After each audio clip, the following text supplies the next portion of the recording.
മച്ചാന്മാരെ ഇന്ന് നമ്മൾ ഉണ്ടാക്കാൻ പോണത് നല്ല അടിപൊളി കോൾഡ് കോഫിയാണ്. അതിനായിട്ട് നമ്മൾ നല്ല കട്ടപ്പാൽ എടുത്തിട്ടുണ്ട്. പാക്കറ്റ് പാൽ യൂസ് ചെയ്തത് കൊണ്ടാണ് നമ്മളിങ്ങനെ പാത്രത്തിലെടുത്തിട്ടുള്ളത്. നല്ല കട്ടാക്കി എടുത്തിട്ടുണ്ട് നമ്മളെ പാൽ.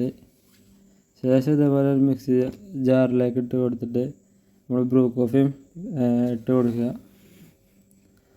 നമ്മളിവിടെ ഒരു കയ്യിൽ ഷുഗറാണ് ഇട്ടിട്ടുള്ളത്. നിങ്ങൾ അതനുസരിച്ച് ഇടുക. അത് അധികം കഴിക്കാത്തത് കൊണ്ടാണ്.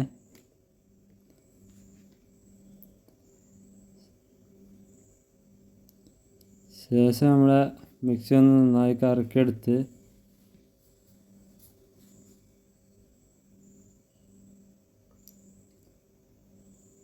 നമ്മൾ നന്നായി കറക്കിയെടുത്തിട്ടുണ്ട്. എന്നിട്ട് അത് നല്ലൊരു ഗ്ലാസ് എടുത്ത് അതിലേക്ക് നമ്മൾ നന്നായി ഒഴിച്ച് കൊടുത്തിട്ടുണ്ട്. അടിയിലൂടെ പോകേണ്ട എഴുതിയിട്ടാണ് നമ്മൾ കഷ്ണം ഇതിലൂടെ വെച്ചിട്ടുള്ളത്. ഇപ്പോൾ നമ്മൾ കോൾഡ് സ്റ്റൂഡിയോ റെഡി ആയിട്ടുണ്ട്. വീഡിയോ ഇഷ്ടപ്പെട്ടാൽ ലൈക്ക് ആൻഡ് സബ്സ്ക്രൈബ്.